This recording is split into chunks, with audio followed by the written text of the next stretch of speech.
Hello, aspiring biologists. Welcome to an exciting journey into the world of Five Kingdom classification. Today, we are diving deep into a fascinating group of animals, the non-chordates, specifically focusing on platyhelminths. These unique creatures, also known as flatworms, hold many secrets about evolution and adaptation. We'll start with the basics, then move to medium, hard, and finally, the hardest levels of understanding. Get ready to explore the incredible lives of flatworms. Let's begin our journey by uncovering the fundamental characteristics of flatworms. What makes them unique, and where do they fit in the vast animal kingdom? Platyhelminths are commonly called flatworms, a name that perfectly describes their flattened, ribbon-like bodies. The word platyhelminths itself comes from Greek platus meaning flat, and helminth meaning worm. These animals are found in diverse places, from fresh and salt water to moist land, and many even live inside other animals as parasites. They are among the simplest animals to show organ-level organization, a significant step in evolution. Understanding their basic form helps us appreciate their adaptations. Flatworms possess distinct body features. They are dorsoventrally flattened, meaning their bodies are flat from top to bottom. They also exhibit bilateral symmetry, which means you can divide their body into two identical halves, much like a mirror image. A key characteristic is that they are aquilomate, meaning they lack a true body cavity. The space between their organs is filled with a special tissue. Their organ systems are simple but effective. Many flatworms are parasites, living off other organisms, but some, like planaria, are free-living. For example, the tapeworm is a well-known parasite, while planaria is a free-living flatworm famous for its regeneration abilities. Now, it's time to test your understanding of the basics. Take a moment to answer these three questions based on what we've just learned about flatworms.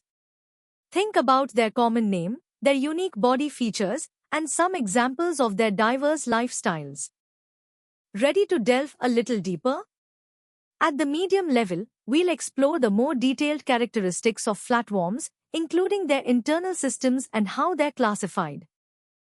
Flatworms are triploblastic, meaning their bodies develop from three distinct layers of embryonic cells, allowing for more complex organ development. They are also aquilomate, lacking a true body cavity, with their internal space filled by a tissue called parenchyma, which provides support. They exhibit organ-level organization, a step up from simpler animals. Crucially, they have bilateral symmetry and cephalization, meaning they have a distinct head with concentrated sensory organs, enabling directed movement and interaction with their environment. Their flattened body shape is also key, helping with efficient diffusion of gases and nutrients.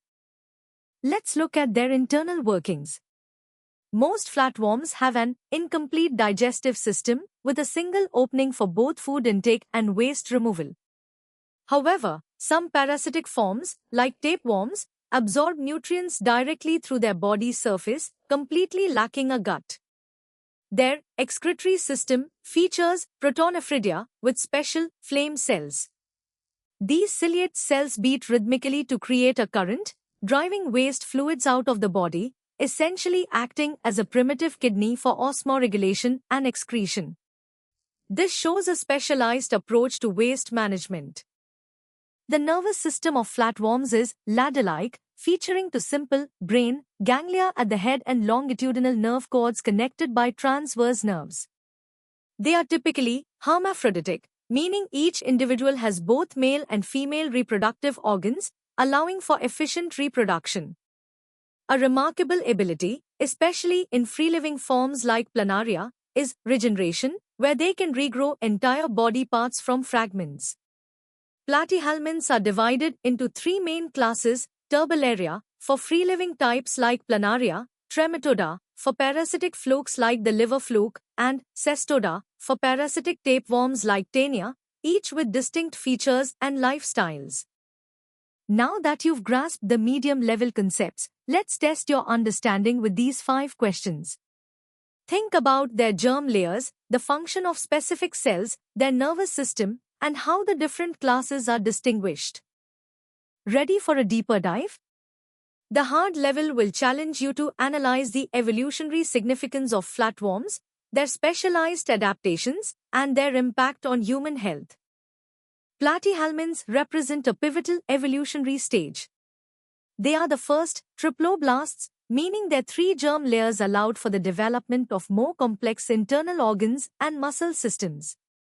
Their bilateral symmetry and cephalization were crucial advancements, enabling directed movement and a more sophisticated interaction with their surroundings.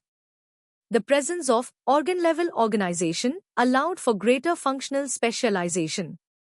Even their aquilomate condition, where parenchyma fills the body space, serves an important role in support and transport, compensating for the lack of a true body cavity and circulatory system. These features paved the way for more complex animal forms. Parasitic flatworms have evolved incredible adaptations. They possess strong, attachment structures like hooks and suckers to firmly anchor themselves inside their hosts, preventing expulsion. Their outer layer, the tegument, is a thick, protective shield against the host's digestive enzymes and immune system, and it's also vital for absorbing nutrients directly. Unlike free-living forms, internal parasites have reduced sensory organs as they live in a stable, dark environment. Many can perform anaerobic respiration to survive in low oxygen conditions within the host. Crucially, they exhibit high reproductive capacity and complex life cycles involving multiple hosts, ensuring their survival and transmission despite high mortality rates at various stages. Let's look closer at their physiology. The parenchyma tissue not only provides support but also stores nutrients and aids in diffusion. Their protonephridia, with flame cells, are specialized excretory structures that meticulously filter waste and regulate water balance, acting as a primitive kidney. Their reproductive system is remarkably complex and often takes up a large part of their body. Being hermaphroditic allows for self-fertilization, guaranteeing reproduction even if only one parasite is present. We also see complex life cycles, like that of the liver fluke, which involves distinct larval stages and multiple hosts, such as a snail and then a sheep or human. Understanding these cycles is vital for control. Now, let's put your analytical skills to the test. These 7 questions challenge you to connect concepts, compare features, and apply your knowledge to real-world examples like parasitic diseases. Good luck! Are you ready for the ultimate challenge? The hardest level delves into the intricate molecular, evolutionary, and biomedical aspects of flatworms, even touching upon engineering insights from their unique biology. Platyhelminth's phylogenetic position within Lophotrochoco is complex. Molecular data has refined our understanding, particularly with the reclassification of Aquilomorpha as potentially the most basal bilaterians, challenging the traditional view of flatworms.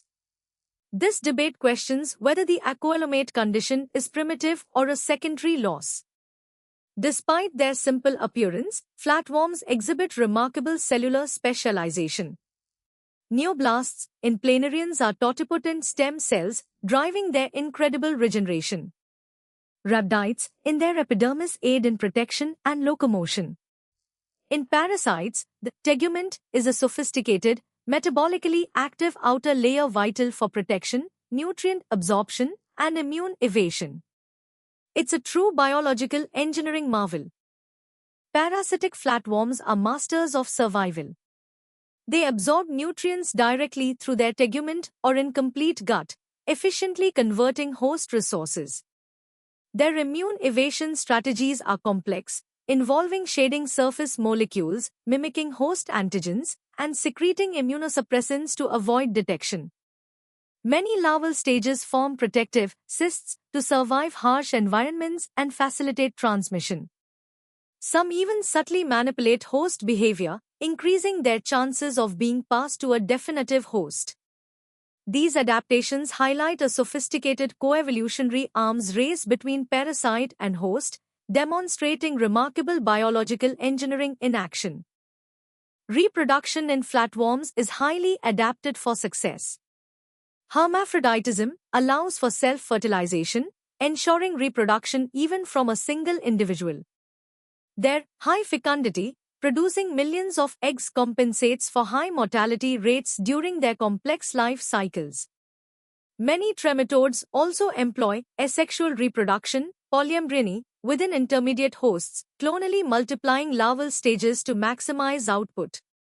This genetic strategy ensures survival and spread.